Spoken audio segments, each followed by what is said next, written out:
Have you ever tried to force a friendship?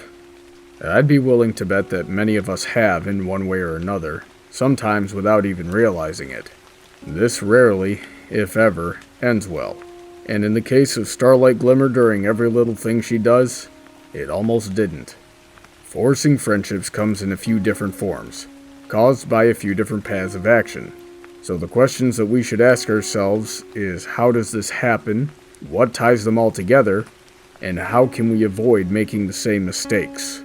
As far as I know them, Starlight Glimmer has hit this pitfall in each of its main forms.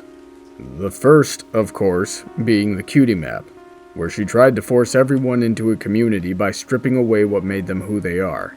This course of action is often rooted in a fear of confronting that which has caused us pain in the past, and all these people can do is to try to force others around them to conform to their ideals. But the consequences are always the same, with their fragile worldview eventually crumbling around them anyway. Later, during the crystalling, she tried to force reuniting with Sunburst through dishonesty.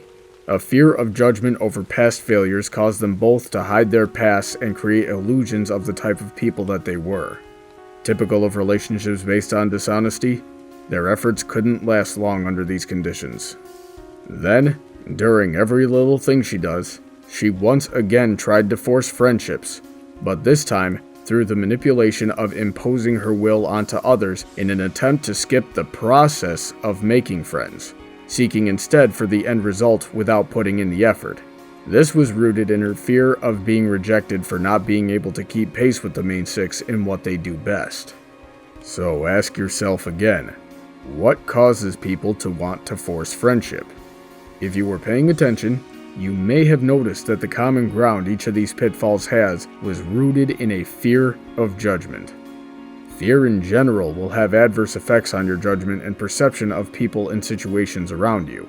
Having anxiety about how others view you will lead to the situations that we've seen Starlight, as well as other characters, go through.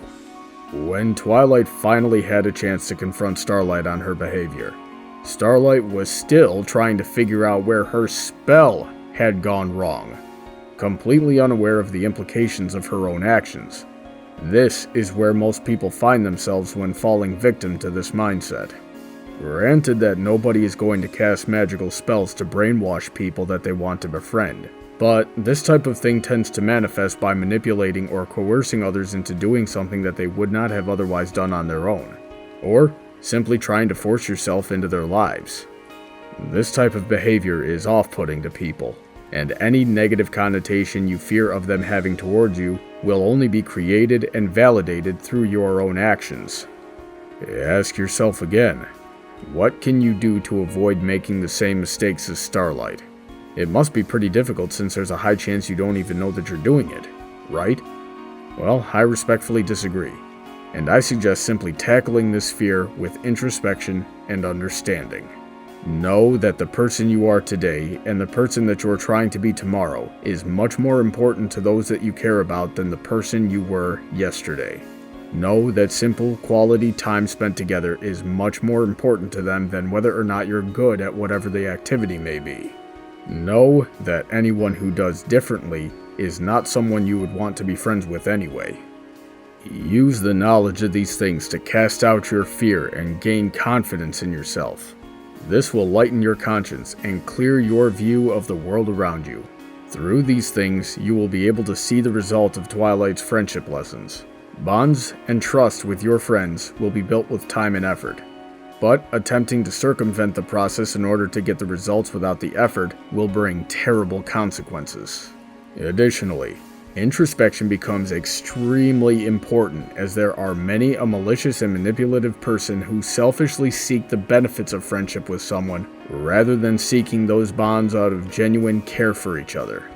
Look inside yourself and ask if you care more about what you can do for your friends or if you care more about what they can do for you.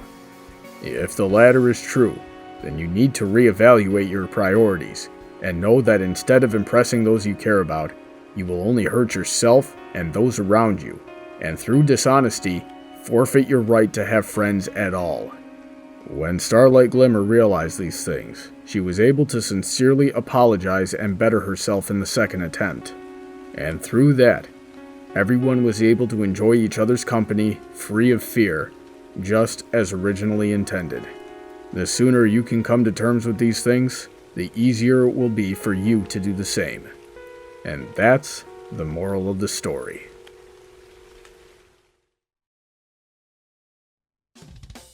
If you have a topic you would like to hear discussed, you can drop your suggestions by following Brawny Buck on Tumblr or sending an email to bronydebates@gmail.com.